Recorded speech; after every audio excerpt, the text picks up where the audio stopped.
अस्सलाम वालेकुम स्टूडेंट्स, उम्मीद करता हूँ सब लोग खैर खैरियत से होंगे। Students, this is the third lecture for sales tax और इसमें आज हम पढ़ेंगे अकाउंटिंग फॉर सेल्स टैक्स। और अगर डिस्काउंट है तो टैक्स की उस पर क्या वर्किंग होगी। हमारे जो आखिर के दो एरियाज रह गए थे सेल्स टैक्स के, वो आज हम कंप्लीट कर लेंगे। तो अकाउंटिंग फॉर सेल्स टैक्स की अगर मैं बात करूं, तो sales tax registered business sales tax का अलग से एक लेजर बनाते हैं।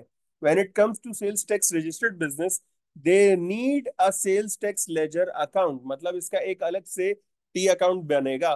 दिस मे बी रिसीवेबल और payable account depending on the circumstances.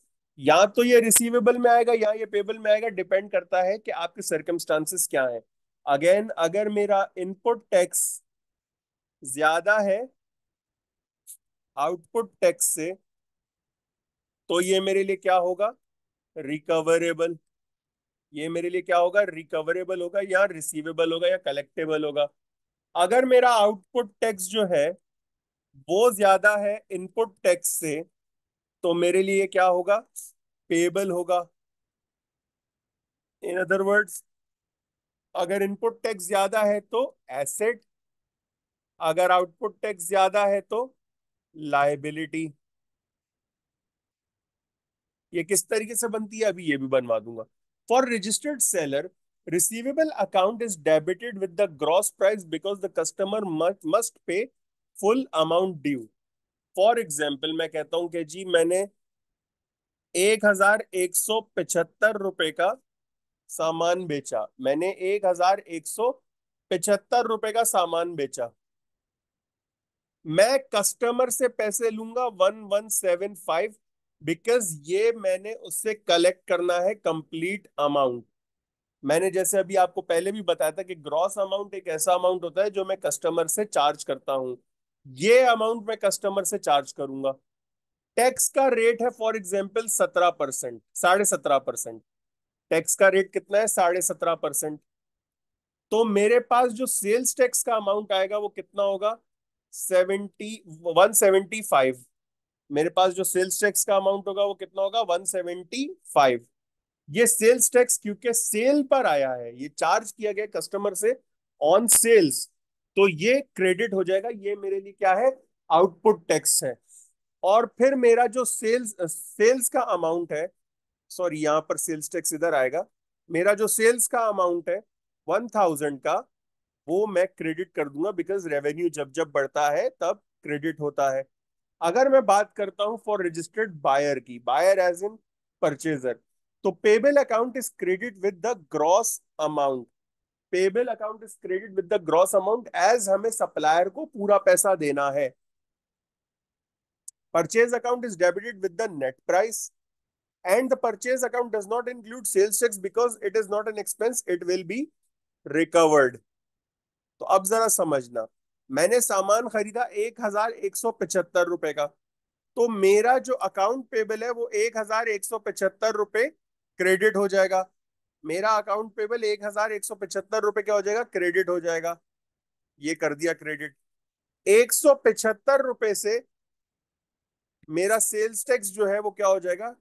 Debit हो जाएगा, क्योंकि अब ये इनपुट टैक्स है। इनपुट टैक्स है मतलब मेरे लिए एसेट है। एसेट है मतलब ये मेरे लिए रिकवरेबल है। और एसेट जब जब बढ़ता है तब डेबिट होता है। और परचेजेस मेरी 1000 से क्या हो जाएंगी? डेबिट हो जाएंगी। आई बिलीव ये चीज सबको समझ आ गई होगी। अब जरा यहां पर ये चीज समझना, sales tax on credit sales and credit purchase will be recorded in sales day book, purchase day book respectively. Sales tax on cash sales, cash purchases will be recorded in cash receipts book या cash payment book respectively। अगर मैं sales tax पे कर रहा हूं, अगर मैं sales tax पे कर रहा हूं क्रेडिट सेल्स पर, तो वो परचेज या सेल्स डे बुक में रिकॉर्ड होगा। अगर मैं सेल्स टैक्स जो है वो कलेक्ट कर रहा हूं कैश में या पे कर रहा हूं कैश में, तो वो कैश बुक में रिकॉर्ड होगा। समझ आती है ये चीज? आगे बढ़ते हैं। अब सिमिलरली जैसे सेल्स टैक्स मैंने आउटपुट चार्ज किया था कस्टमर को, अगर वो सेल रिटर्न करता है तो वो मेरा आउटपुट टैक्स जो है वो अगेन क्या हो जाएगा, डेबिट हो जाएगा, मतलब वो मेरी लाइबिलिटी कम कर देगा। ये मेरे लिए आउटपुट टैक्स था ना, क्योंकि ये सेल्स पर था। तो अगर मेरी सेल रिटर्न हो रही है, सेल करते हुए मेरे ऊपर एक लाइबिलिटी बन रही थी कि मैं टैक्स अथॉरिटीज को पे करूंगा। सेल करते हुए मेरे ऊपर एक लाइबिलिटी बन रही थी कि मैं टैक्स अथॉरिटीज को पे करूंगा। अब जब सेल रिटर्न हो रही है तो मेरे ऊपर से वो लाइबिलिटी भी खत्म हो रही है, क्योंकि जब मैंने एक चीज बेची ही नहीं या बेची हुई चीज वापस आ गई, तो मैंने टैक्स का अमाउंट भी वापस कर दिया। जब टैक्स का अमाउंट वापस किया, मतलब अब मेरे ऊपर कोई लाइबिलिटी नहीं है गवर्नमेंट को देने की। तो यहां पर एंट्री क्या बनेगी, रिसीवेबल मेरा क्रेडिट हो जाएगा with the gross amount, sales tax मेरा डेबिट हो जाएगा विद द टैक्स अमाउंट, और सेल्स रिटर्न मेरी डेबिट हो जाएगी with the net amount. And same goes for payable, same goes for payable. मेरा जो पेबल है, मेरा जो पेबल है, मेरा पेबल ग्रॉस अमाउंट से डेबिट हो जाएगा। परचेजेस मेरा नेट अमाउंट से क्रेडिट हो जाएगा, परचेज रिटर्न। और टैक्स मेरा जो है क्रेडिट हो जाएगा with tax amount. Sales tax and settlement discount, इस चीज को जरा समझना, ये आई बिलीव सबसे ज्यादा पूछी जाने वाली चीज है। The problem with offering a settlement discount is that when the invoice is prepared, it is still not known whether the customer will take the settlement discount or not. So should sales tax be charged on the invoice total before tax, before the settlement discount, or after the settlement discount? सबसे main question क्या है कि भाई जब मैं tax charge कर रहा हूं, मुझे नहीं पता कि उस वक्त मेरा कस्टमर जो है वो डिस्काउंट अवेल करेगा या नहीं करेगा। तो मैं टैक्स किस पे चार्ज करूं, प्री डिस्काउंट पर या पोस्ट डिस्काउंट पर?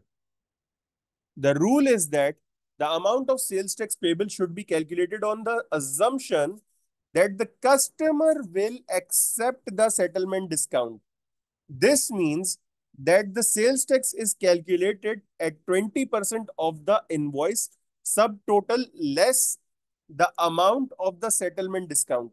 अच्छा, ये 20% जो है ये मेटाफोरिकल है, that can be any rate.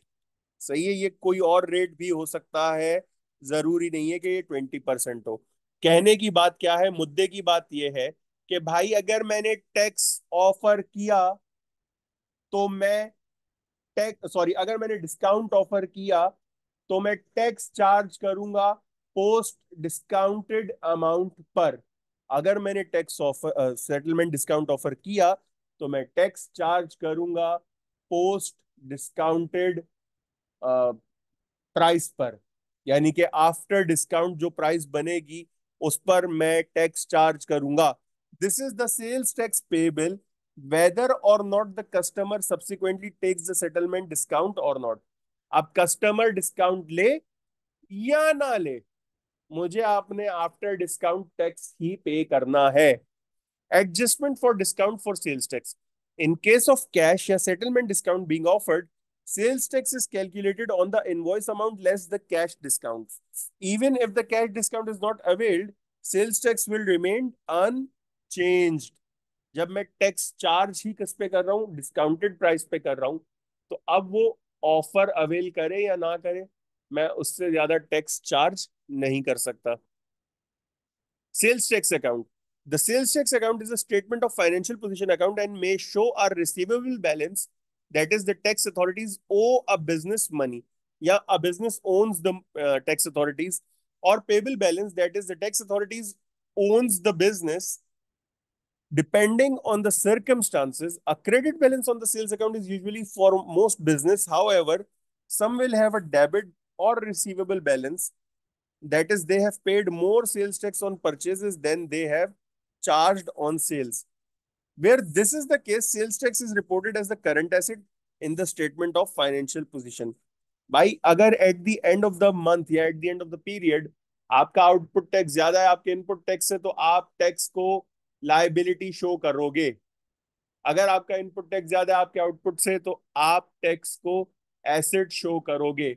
मैं फिर दोहरा देता हूं, मैं ऊपर भी पहले भी बता चुका हूं, पिछले लेक्चर्स में भी बता चुका हूं। कि अगर मेरा इनपुट टैक्स मेरे आउटपुट टैक्स से ज्यादा है तो सेल्स टैक्स की मेरे ऊपर रिकवरेबल एप्लीकेशन होगी, यानी कि मैं सेल्स टैक्स गवर्नमेंट से रिकवर करूंगा, रिसीव करूंगा। अगर मेरा आउटपुट टैक्स ज्यादा है मेरे इनपुट टैक्स से तो मैं गवर्नमेंट को सेल्स टैक्स पे करूंगा।